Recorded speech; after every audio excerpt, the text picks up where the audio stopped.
할렐루야. 오늘도 하나님께 예배 드리는 모든 성도님들 한 분 한 분을 주님의 이름으로 환영하고 축복합니다. 우리 함께 힘차게 태신자 구호 한번 외치고 시작하도록 하겠습니다. 자, 태신자 구호 준비해 주시고요. 세상의 소망, 유일한 구원, 인생의 명답. 할렐루야. 박수로 하나님께 영광 돌리겠습니다. 네, 오늘은 이 천국의 비밀이라는 제목의 말씀으로 은혜를 나누고자 합니다. 여러분들은 천국이라는 단어를 들으시면 어떤 이미지가 떠오르십니까? 어떤 느낌이 드십니까? 아마 대부분의 많은 분들이 동일한 그 이미지가 머릿속에 떠오르지 않나 생각합니다. 또 각자 가지고 있는 천국에 대한 이미지가 다 있으실 것입니다. 이 천국이라는 주제는요, 교회를 다니는 사람이든 다니지 않는 사람이든 누구나 관심을 가지고 흥미롭게 여기는 그런 소재입니다. 영화나 드라마나 음악이나 미술 같은 분야를 보면 이 모든 예술 분야에 이 천국을 소재로 사용하는 것을 우리가 보게 되는 것이죠. 이처럼 사람들은요, 이 천국이라는 것에 대한 자기만의 확실한 그 이미지를 가지고 살아가는 것 같습니다. 지금은 코로나로 이 영화관 이용이 대폭적으로 줄어들었는데요, 2017년과 2018년 연속으로 개봉되었던 신과 함께라는 이 영화가 있습니다. 이 시리즈물 최초로 둘 다 1,000만 관객을 돌파를 했습니다. 물론 이 지옥에 대한 이 픽션으로 그린 영화이지만 사람들의 그 사후 세계에 대한 관심을 볼 수 있는 한 단면이지 않나 생각을 합니다. 일반적으로 사람들이 천국이라는 단어를 가장 많이 사용할 때는 자신이나 아니 자신의 그 주변에 누가 사랑하는 사람들이 죽으면 그때 어떤 일이 일어나는지 설명할 때에 우리가 이 천국이라는 단어를 많이 사용합니다. 죽으면 천국 간대, 하늘나라 간대, 뭐 이런 표현들 많이 이야기하죠. 즉 천국이라는 것은 현재의 삶에서 겪는 여러 가지 어려움에서 벗어나서 이 무한한 행복과 기쁨을 누리게 될 장소로 여겨지고 있는 것이죠. 그래서 보통 이 천국이라는 것은 이 땅에서 죽고 나서 가게 되는 것으로 알려져 있습니다. 이 또 천국이라는 단어를 언제 사용할까요? 보통 많은 사람들이 이 천국이라는 단어를 나의 감정을 표현할 때 사용하기도 합니다. 지금은 해외여행이 쉽지 않죠. 이 에메랄드 해변이 쫙 펼쳐져 있습니다. 날씨도 선선한 바람이 불어오고 야자수 나무가 쫙 깔려있는 그런 장소에 갔다라고 상상을 한번 해보십시오. 지금 내 눈에 보이는 이 장면을 어떻게 표현합니까? 아, 이곳이 진짜 천국이로구나. 제가 신혼여행으로 발리를 갔었는데요, 그때 잠깐 천국을 경험을 했습니다. 어떤 분들은 하와이를 갔더니 하와이가 천국이구나 라고 표현을 하더라고요. 그래서 결론적으로 천국에 대한 사람들의 생각을 정리를 해보자면 이 천국이라는 곳은 우리가 죽어서 가는 것이고 그곳은 큰 행복과 만족을 누리는 곳일 것이다 라는 이 생각을 가지고 있습니다. 이것은 기독교인들도 마찬가지입니다. 우리가 장례식장에 가서 부르는 찬송가들을 대부분을 보면 죽음 이후에 천국에서의 기쁨을 표현하고 있는 것이죠. 이 천국을 이야기할 때면 각 사람이 죽은 후에 벌어지는 일에 초점을 맞추는 경우가 굉장히 많습니다. 그렇기 때문에 이 천국이라는 개념은 지금 당장 내 삶에서 어떤 의미를 발견하기가 힘든 것이 현실입니다. 그래서 천국이라는 것은 각 개인이 자신의 미래를 생각할 때에 꺼내야 할 한 가지의 주제가 돼버리고 정작 현재 나의 일상생활과는 무관한 문제가 되어버리는 것이죠. 그런데 성경을 읽어보면요, 천국은 우리가 죽을 때에 일어나는 일보다는 지금 하나님이 거하시는 곳과 주로 관련이 되어 있습니다. 미래의 각 개인에게 영향을 주는 것보다는 현재 이 온 우주 만물 세계 곳곳에 영향을 미치는 장소로 우리들에게 보여주고 있는 것이죠. 즉 성경 안에서 천국이라는 것은요, 하나님이 거하시는 땅 위의 장소입니다. 하나님은 천국에서 땅의 일에 개입하시고요, 인간의 부르짖음을 들으시고요, 천사를 보내기도 하시고 때로는 친히 직접 인간의 그 모든 일들의 간섭을 하기도 하시는 것입니다. 그래서 결론부터 말씀드리자면 이 천국이라는 것은 멀리 떨어져 있으면서도 우리의 일상과는 전혀 무관하지 않다는 것입니다. 천국 복음을 믿는다라는 것은 오늘날 내가 살아가는 그 방식에 영향을 줄 수밖에 없다라는 것이죠. 이것이 바로 오늘 설교를 통해서 말씀드리고자 하는 부분입니다. 즉 천국, 이 하나님의 나라의 현재성에 관한 것입니다. 물론 미래에 우리는 다 죽어서 어디서 만나요? 천국에서 다 만납니다. 개인적인 죽음을 맞이하든 예수님이 재림을 하시든 종말은 우리 가까이에 있습니다. 예수님이 말씀하셨던 가라지의 비유, 열처녀의 비유, 잡은 물고기를 골라내는 그 비유 등을 통해서 장차 올 종말의 때를 잘 준비하라라는 이 말씀을 우리는 굉장히 많이 들었습니다. 이런 말씀들은 하나님 나라의 미래성을 보여주고 있는 것입니다. 우리는 하나님 나라의 현재성과 이 미래성 사이에서 균형을 잘 맞추어 살아가야 합니다. 제가 오늘 하나님 나라의 현재성에 대해 말씀을 나눈다고 해서 현재성만을 강조하는 것이 아님을 알려드립니다. 그동안 하나님 나라의 미래성에 관해서는 우리가 이미 다 알고 있고 많이 들어왔기 때문에 오늘은 하나님 나라의 이 현재성에 대해서 나누려고 하는 것입니다. 제가 지금 천국과 동시에 하나님의 나라라고 표현을 했습니다. 가끔 이 천국과 하나님의 나라가 다른 것으로 알고 계신 분들이 있습니다. 그런데 천국과 하나님의 나라는요, 동일한 표현입니다. 단지 이 천국이라는 용어는 마태복음에서만 사용을 합니다. 왜냐하면 이 마태복음은요, 유대인들을 위해 기록된 성경이기 때문입니다. 이 경건한 유대인들은요, 직접 자신들의 입에 하나님이라는 단어를 담지를 못합니다. 그렇기 때문에 마태는 하나님 대신 하늘나라, 이 천국이라는 단어를 사용한 것입니다. 그런데 마가복음과 누가복음을 보면 이것은 이방인들을 위한 성경책 아닙니까? 그렇기 때문에 하나님 나라라는 말을 사용합니다. 그래서 하나님 나라, 이 천국, 하늘나라는 다 동일한 표현입니다. 하나님 나라는요, 이 신약 성경 전체의 핵심 메시지입니다. 즉 예수님 말씀의 핵심 주제가 무엇이냐? 바로 하나님 나라인 것입니다. 왜냐하면 예수님이요, 세상에 오신 목적이 무엇이냐? 바로 하나님 나라를 세우는 데 있었기 때문입니다. 누가복음 4장에 보면 예수님이 가버나움에서 각종 병든 자를 고치는 장면이 나옵니다. 그러자 사람들이요, 정말 득달같이 달려드는 거예요. 자기도 병 고침을 받기 위해서 예수님을 바짓가랑을 붙드는 것입니다. 떠나지 못하도록 붙드는 것이요, 자기들과 함께 있으면서 계속 자신들의 병을 고쳐달라는 것이죠. 그러자 예수님이 이렇게 말씀하십니다. 누가복음 4장 43절과 44절의 말씀인데요, 예수께서 이르시되 내가 다른 동네들에서도 하나님의 나라 복음을 전하여야 하리니 나는 이 일을 위해 보내심을 받았노라 하시고 갈릴리 여러 회당에서 전도하시더라. 그렇습니다. 예수님께서는 지금 떠나지 못하게 만류하고 있는 그들에게 나는 다른 동네에 가서도 지금 하나님 나라의 복음을 전해야 된다라고 말씀을 하십니다. 그리고 결정적으로 나는 이 일을 위해 보냄을 받았다라고 말씀하시는 것이죠. 당시 그곳에는 병고침을 받아야 할 수많은 사람들이 있었을 것입니다. 그들은 예수님이 떠나지 않고 자신들의 병을 고쳐주기를 굉장히 원했을 것입니다. 그러나 예수님께서는요, 다른 동네로 가셔서 하나님 나라의 복음을 전해야 된다라고 말씀하십니다. 내가 이 일을 위해 보냄을 받았다라고 말씀을 하십니다. 그리고 그들의 요구를 뒤로한 채 예수님은 떠나시는 것이죠. 예수님께서요, 이 땅에 오신 목적은요, 병을 고쳐주시는 것이 아닙니다. 하나님 나라의 복음을 전하기 위함인 것이죠. 물론 병 고침 받는 것도 굉장히 중요하지만 결국엔 마지막은 죽음입니다. 그러나 하나님 나라의 복음이라는 것은요, 예수님께서 죄 사하시는 권세가 있다라는 것을 온 세상 사람들이 알게 하는 것입니다. 예수님이 사역을 시작하시면서 전한 이 첫 번째 메시지가 무엇입니까?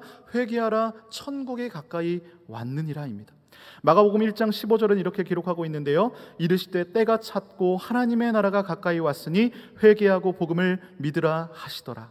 그렇습니다. 예수님은 이 땅 가운데에 하나님의 나라를 선포하셨습니다. 그리고 하나님의 나라를 세우기 위해 오신 것입니다. 예수님이 십자가에 죽으시고 부활하시고 이 땅 가운데 승천하기 전까지 한 40여일을 이 땅 가운데 머무셨는데요, 그 40일 동안 예수님께서 전하는 메시지가 무엇인지 아십니까? 바로 하나님의 나라입니다. 사도행전 1장 3절의 말씀인데요, 그가 고난받으신 후에 또한 그들에게 확실한 많은 증거로 친히 살아계심을 나타내사 40일 동안 그들에게 보이시며 하나님 나라의 일을 말씀하시니라. 여기서 그가 누구입니까? 예수님이죠. 그렇다면 하나님의 나라가 무엇일까요? 바로 하나님의 나라는 하나님께서 통치하는 모든 영역을 의미합니다. 하나님이 통치하는 어느 곳이면 그곳은 다 하나님의 나라가 되는 것입니다. 오늘 아까 찬양했던 것처럼 높은 산이 거친 들이 초막이나 궁궐이나 내 주 예수 모신 것이 그 어디나 무엇이라고요? 하늘나라 천국이 된다라는 것이죠. 주 예수와 동행하는 그 어디나 하늘나라 천국이 되는 것입니다. 인간적인 나라가 세워지기 위해서는요, 무엇이 필요합니까? 영토가 일단 있어야 되고요, 국민이 있어야 되고요, 주권이 있어야 합니다. 그러나 하나님의 나라는요, 영토를 의미하지 않습니다. 땅을 의미하지 않습니다. 하나님의 나라는 말씀드렸듯이 하나님께서 통치하시는 모든 영역을 의미하는 것입니다. 하나님의 통치권은요, 상대적이지 않습니다. 하나님은 절대 주권을 가지고 계십니다. 즉 하나님의 절대 주권을 인정하는 그곳이 바로 하나님의 나라인 것입니다. 성도는 바로 이 땅 가운데서 이 하나님의 나라를 경험을 해야 하는 것입니다. 왜냐하면 예수님과 함께 하나님의 나라는요, 이 땅 가운데 이미 임했기 때문인 것이죠. 그래서 우리는 죽어서가 아니라 지금 살고 있는 바로 이 땅에서, 우리가 섬기는 이 교회에서, 우리가 속한 이 가정에서 하나님의 나라를 경험하며 살아가야 하는 것입니다. 왜입니까? 우리가 말하는, 우리가 기본적으로 알고 있는, 생각하고 있는 이 천국이라는 곳은 결국은 이 땅에서 우리가 누리던 하나님 나라에서의 그 삶의 연장이자 완성이기 때문인 것이죠. 교회는 열심히 다닙니다. 말씀도 열심히 읽습니다. 그런데 지금 내 삶은 지옥과 같다.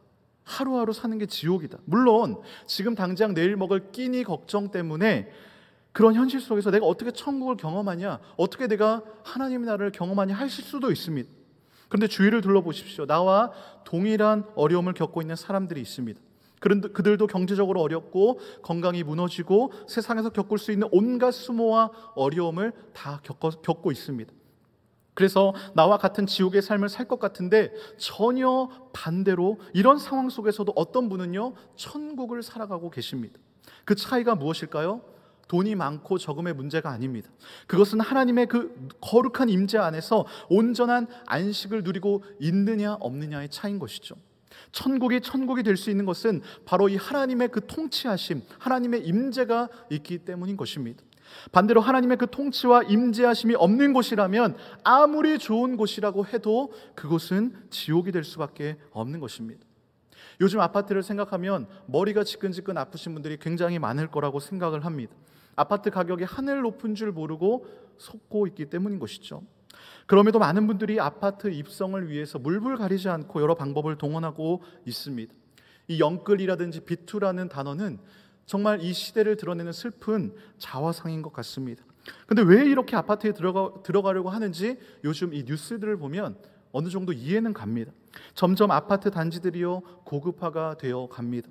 최첨단 시스템들이 다 아파트에 적용이 됩니다. 아파트 단지 내에 이 수영장과 헬스장은 이제는 기본이고요, 골프 연습장이나 조식 카페, 또 정원, 음악 연주실, 도서관, 필라테스관, 클라이밍장, 찜질방, 심지어는요 최근에 보니까 영화관까지 생기고 있습니다. 또 최근에 어떤 뉴스를 보니까 강남에는요 아파트 단지 안에 이 미니 워터파크를 계획을 한다라는 이런 뉴스를 보았습니다. 아이들이나 부모님들은 엄청 좋아하겠죠. 진짜로 그게 지어질지 모르겠지만 이 코로나 시대에 집에서 보내는 시간이 늘어나게 되면서 이 커뮤니티 시설도 엄청나게 고급화되어 있는 것은 사실입니다. 그렇다면 이런 아파트에 지금 내가 살고 있다라고 한번 눈을 감고 생각해 보겠습니다. 어떻습니까? 행복하십니까? 최신식의 아파트가 아니라 하루하루 눈을 감고 눈을 딱 뜨면 마치 고급 호텔과 고급 리조트에 살고 있는 어떤 그렇다면 이곳이 내가 진짜 천국이로구나 라고 생각이 드십니까? 네, 지금 눈빛들을 보니까 굉장히 그런 아파트에 나도 살아보고 싶다라는 어떤 그런 무언의 메시지를 보내시는 것 같은데요. 그런데 아무리 좋은 아파트에 내가 산다라고 해도 그곳에 하나님이 주는 안식이 없다면 그곳은 천국이 될 수 없는 것입니다.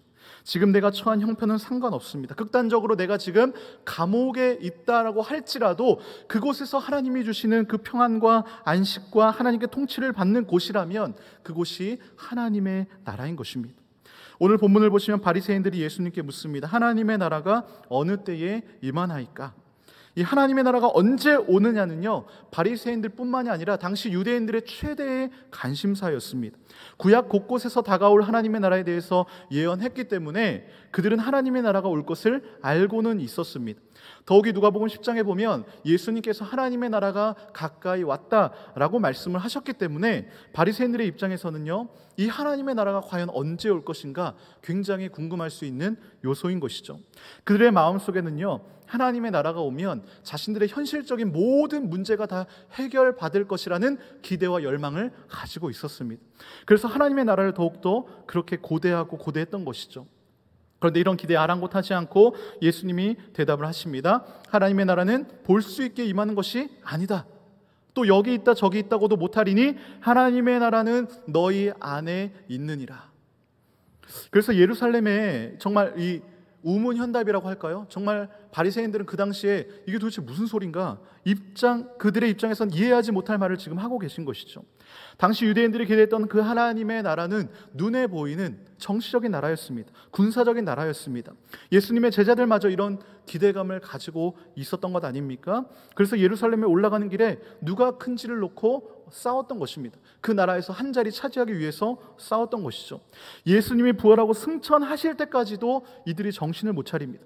이스라엘의 나라를 회복하심이 이때이니까? 라고 묻는 것이죠. 그러나 하나님의 나라는요, 볼 수 있게 임하는 것이 아닙니다. 하나님의 나라는 눈에 보이는 나라가 아니라 영적인 나라인 것입니다. 21절을 다시 보겠습니다. 우리 한번 같이 읽어볼까요? 시작. 또 여기 있다.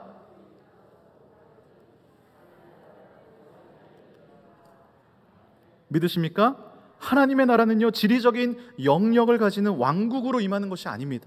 하나님의 나라는 너희 안에 있다라고 말씀을 하십니다. 이 구절은요, 이 누가복음에만 유일하게 등장하는 본문인데요, 하나님의 나라가 너희 안에 있다라는 이 말은 지금 여러분들 이 성도들 공동체 안에 하나님의 나라가 현존하고 있다라는 의미인 것입니다. 표준 세번역으로 제가 다시 한번 더 읽어드리겠습니다. 또 보아라, 여기 있다 또는 저기 있다 하고 말할 수도 없다. 보아라, 하나님의 나라는 너희 가운데 있다. 여기서 주목할 것은요, 지금 이 말씀에 사용되었던 시제가요, 미래 시제가 아니라 현재 시제라는 점입니다. 이것은 하나님의 나라가 미래적인 계시가 아니라 지금 현재 현존하고 있음을 의미하고 있는 것입니다. 말씀이 성육신 되어서 이 땅 가운데 오셨습니다. 그리고 우리 가운데 오셔서 지금 우리와 연합하셨습니다. 지금 예수님은 바리새인과 제자들에게 예수님 안에서 하나님의 나라가 지금 너희 가운데 현재 와 있다라는 것을 확신시켜 주기 위해, 확인시켜 주기 위해 지금 이런 메시지를 말씀하시고 계신 것입니다. 사랑하는 성도 여러분, 혹시 지금 여러분들 가운데에 예수님이 재림하시면 그때부터 하나님의 나라가 시작될 것이라고 생각하는 분 계십니까?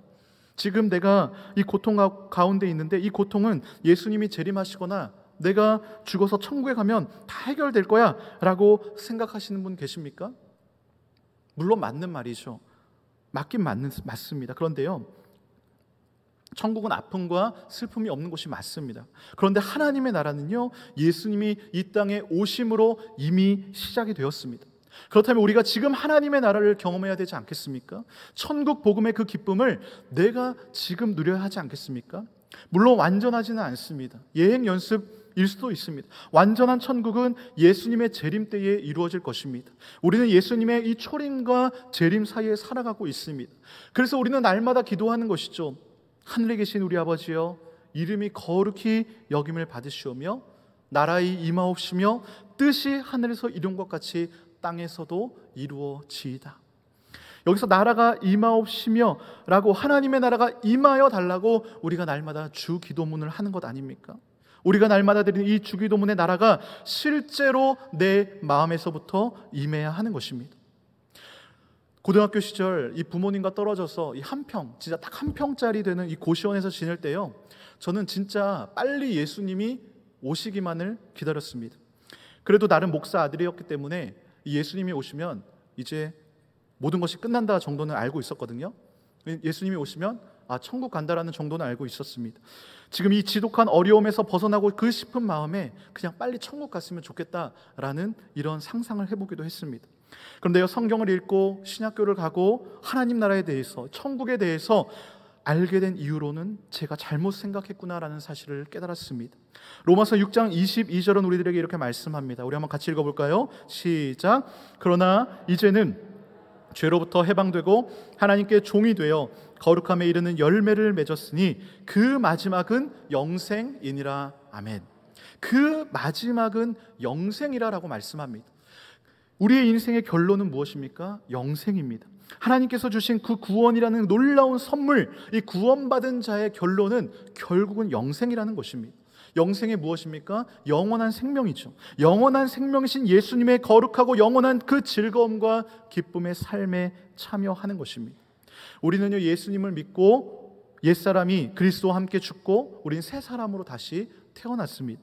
죄로부터 해방되고 우리는 의의 종이 되었습니다. 그렇다면 이제는 성령님의 그 도우심으로 말미암아 좋은 열매를 맺고 우리는 살아가야 하는 것이죠. 그리스도인으로서 거룩함에 이르는 열매를 우리는 맺어야 하는 것입니다. 그리고 그 마지막은 천국에서 영원한 생명을 누리며 살아가는 것입니다. 중요한 것은 무엇입니까? 죄로부터 해방되고 하나님께 종이 되어 이 땅에서부터 거룩함에 이르는 열매를 맺는 것입니다. 우리의 구원은요, 우리 개인, 나 자신 개인의 구원으로만 끝나는 것이 아닙니다. 물론 내가 천국 가는 것 너무나 중요합니다. 구원받고 천국 가는 거 엄청나게 중요하죠. 하나님도 인간을 구원하는 그 목적이십니다. 하나님의 그 목적입니다. 그런데 그것보다 더 원대한 하나님의 꿈이 있으신데요, 그것은 바로 하나님의 나라입니다.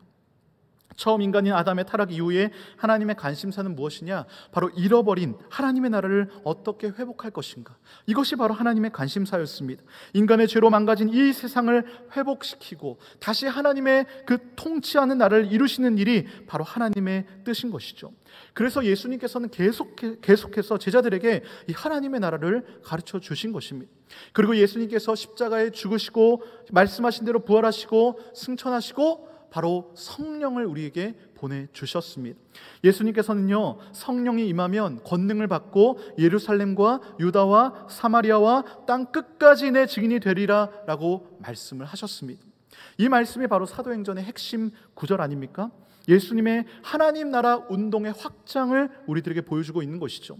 그렇다면 우리가 왜 성령을 받아야 하는지 너무나 명확하지 않습니까? 우선은 성령이 임해야 내가 하나님의 나라를 경험할 수 있습니다. 성령이 임하지 않고서는 하나님 나라의 확장의 도구로 쓰임을 받을 수가 없는 것입니다. 우리는요, 다 구원받은 하나님의 백성들입니다. 그렇다면 이 구원이라는 것이 나 자신의 개인의 구원으로 끝나는 것입니까? 아까도 말씀드렸듯이 개인적으로 구원받는 일 굉장히 중요합니다. 그런데 성경이 말하는 구원은요, 이 구원 그 자체가 궁극적인 목적이 아니라는 것입니다. 이스라엘 백성들이요, 애굽에서 노예 생활하다가 출애굽되었습니다. 하나님이 그들을 끄집어 내셨습니다. 그렇다면 이 구출 자체가 목적이십니까? 하나님의? 아니죠. 그들을 꺼내서 어디로 인도하십니까? 약속의 땅 가나안으로 인도하는 것이 바로 하나님의 목적이었습니다. 마찬가지로 구원은요, 그 자체가 목적이 아니라 하나님 나라를 이루기 위한 수단인 것입니다. 누가복음 9장에 보면요, 예수님이 12제자를 불러 모아서 모든 귀신을 제어하고 병을 고치는 능력과 권위를 주십니다. 엄청난 능력 아닙니까? 예수님께서 12제자들에게 이런 놀라운 능력을 주신 그 목적이 무엇일까요? 누가복음 9장 1절과 2절의 말씀입니다. 우리 함께 읽어보겠습니다. 시작. 예수께서 12제자를 불러 모으사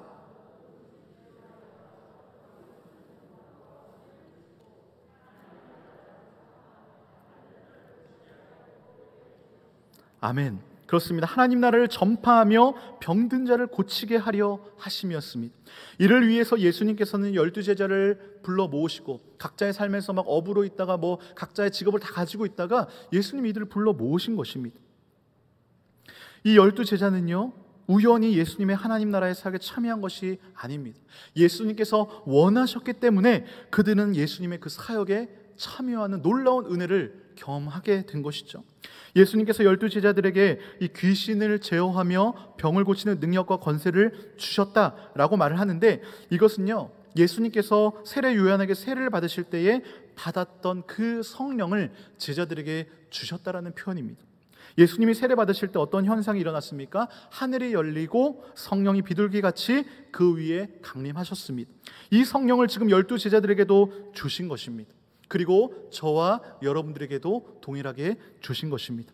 왜 우리에게 성령을 주셨습니까? 바로 하나님의 나라를 전파하기 위해서 우리는 성령을 받은 줄로 믿습니다.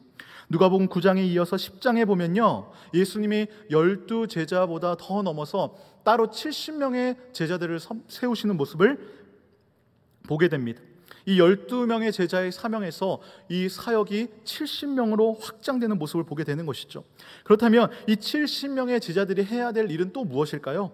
누가복음 10장 9절의 말씀 우리 한번 같이 읽어보겠습니다. 시작. 거기 있는 병자들을 고치고 또 말하기를 하나님의 나라가 너희에게 가까이 왔다 하라. 아멘.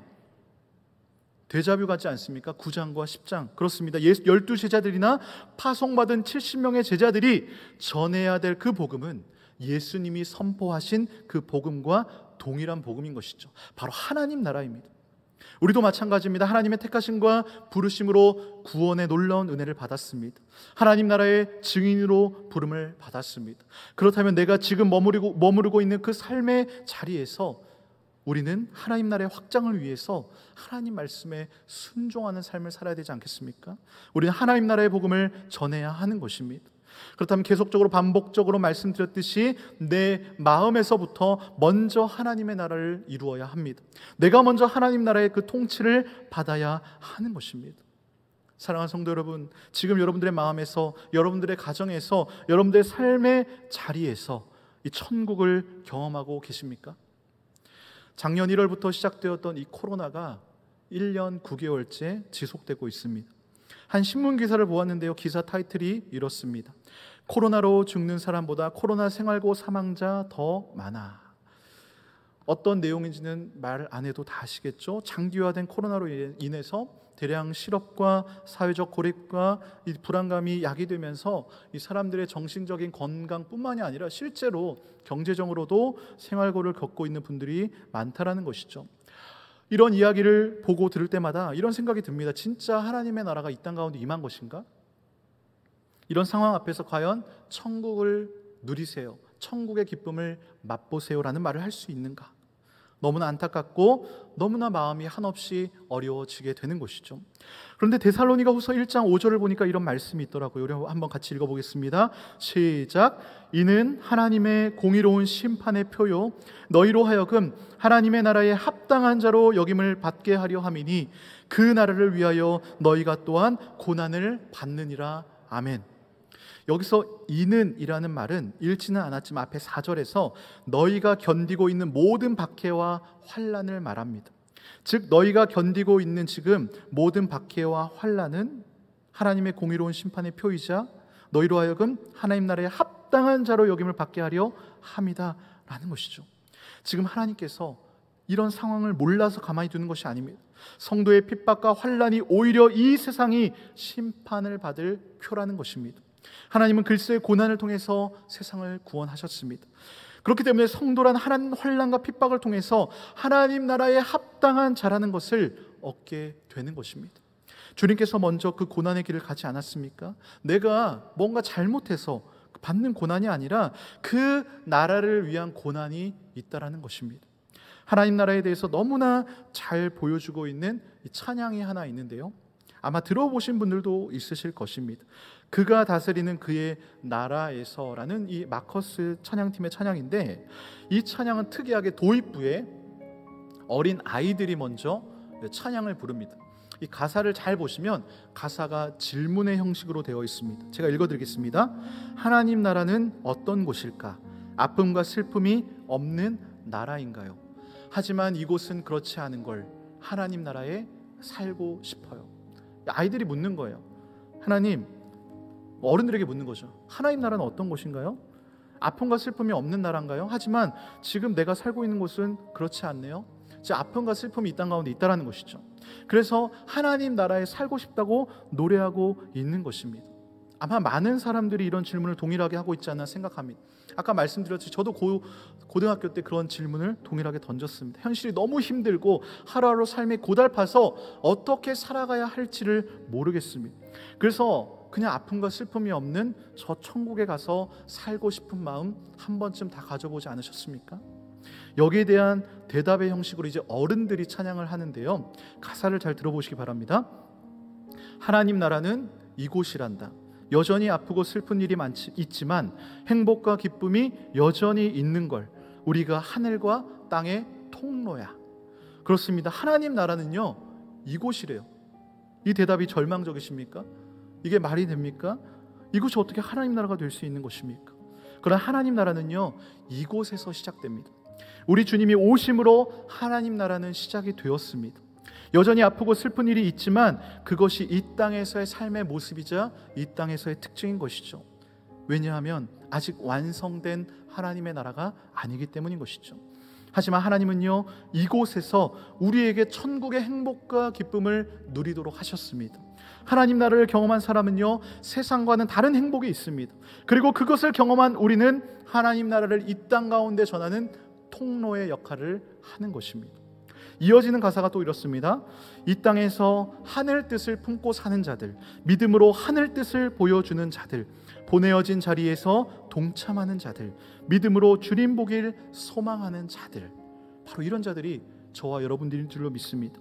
서두에 말씀드렸듯이 하나님의 원대한 뜻 무엇입니까? 하나님은요, 하나님이 통치가 임하는 하나님 나라를 다시 세우기를 원하셨고 예수님을 이 땅 가운데 보내셨습니다.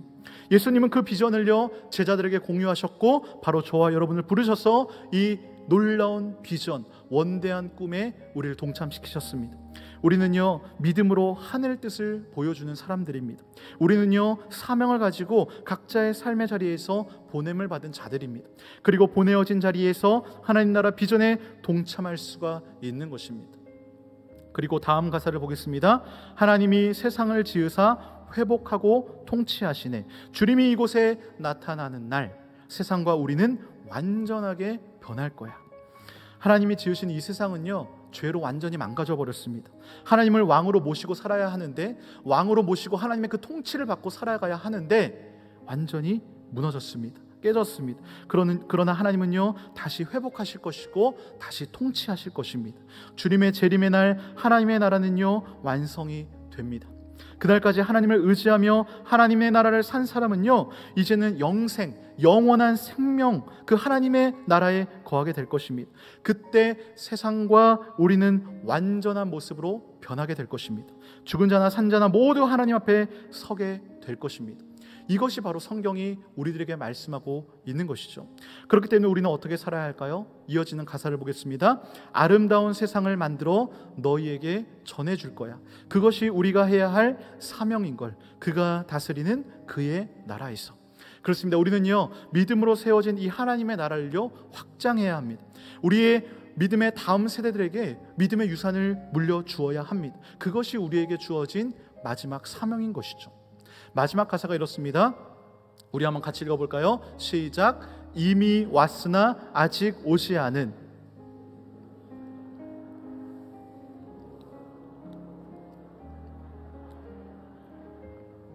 아멘.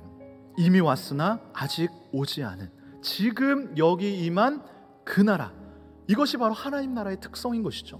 하나님 나라를 경험한 사람은요, 완전한 완성된 그 하나님 나라를 예비하고 고대하고 기다리며 그 하나님의 통치를 받으며 살아가는 것이죠.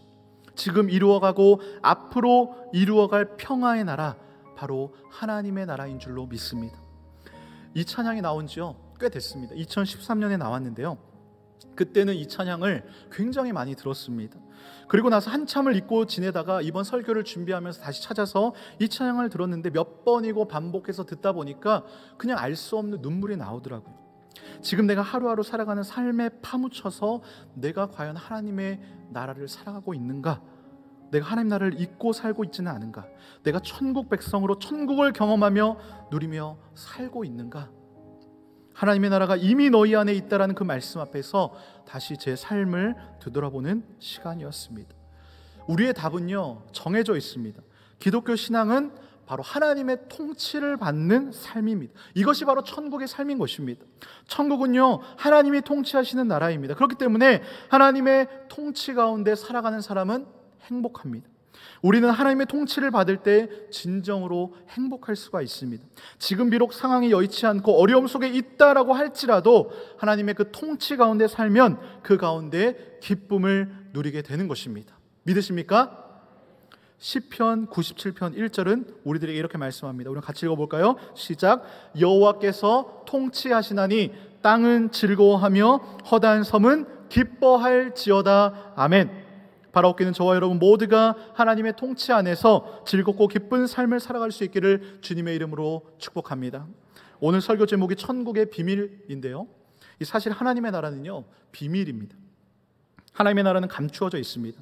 누가복음 8장 10절에 이렇게 말씀합니다. 이르시되 하나님의 나라를 비밀을 아는 것이 너희에게는 허락되었으나 다른 사람에게는 비유로 하니 이는 그들로 보아도 보지 못하고 들어도 깨닫지 못하게 하려 함이라. 하나님 나라는요 숨겨져 있고 감추어져 있습니다. 그래서 복음서에 나타나는 천국의 비유들을 보면 감추어져 있다라는 표현이 굉장히 많습니다. 천국은 밭에 감추어진 보화와 같다라고 표현합니다. 천국은 마치 자기 밭에 심은 겨자씨와 같다라고 합니다. 겨자씨가 보입니까? 잘 안 보이죠? 천국은 마치 가루 서말 속에 갖다 넣어 전부를 부풀게 하는 누룩과 같다라고 합니다.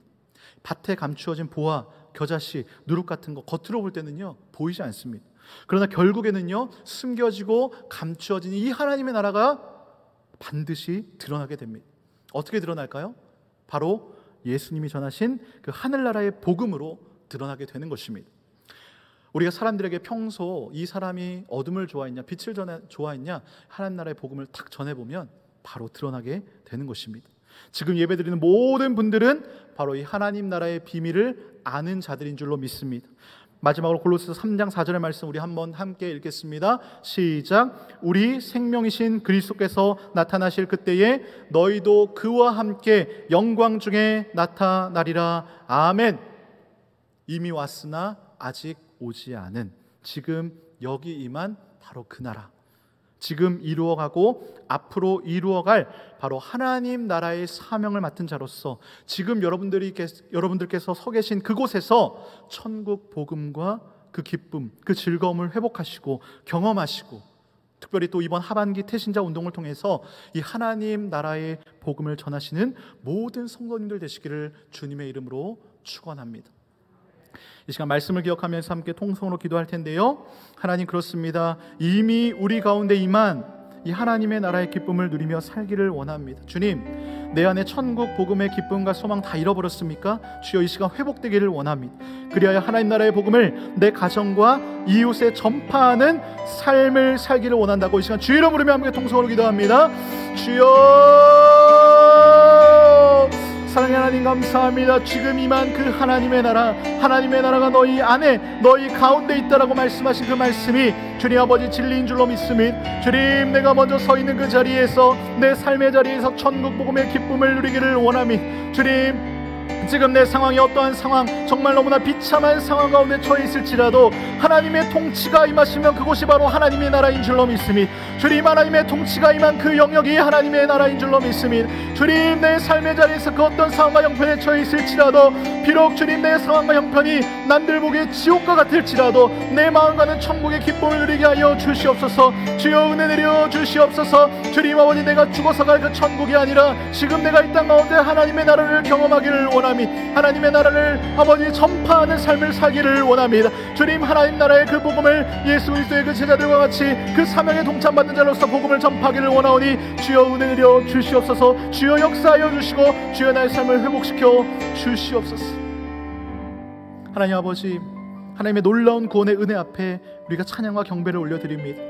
나를 구원하신 것도 너무나 감사한데 하나님 나라의 일꾼으로 불러주시고 나를 일꾼으로 세워주심을 감사드립니다. 주님, 내가 먼저 천국 복음의 기쁨을 경험하기를 원합니다. 내 삶의 모든 영역에서, 그 모든 영역에서 하나님의 그 절대적인 주권을 인정하고 하나님의 통치 안에서 살아가게 하여 주시옵소서. 그것이 진정한 기쁨이자 행복이라는 사실을 깨닫게 하여 주시옵소서.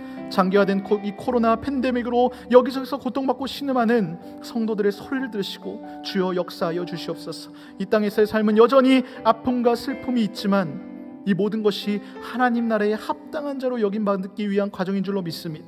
주님, 모든 어려움을 믿음으로 이겨내게 하시고 지금도 살아계셔서 우리의 삶에서 일하시는 그 하나님을 바라보게 하여 주시옵소서. 내일부터 시작된 새로운 한 주간도 주님의 그 손 붙잡고 동행하며 천국을 누리게 하여 주시옵소서. 이 모든 말씀 살아계신 예수님의 이름으로 간절히 기도드립니다. 아멘.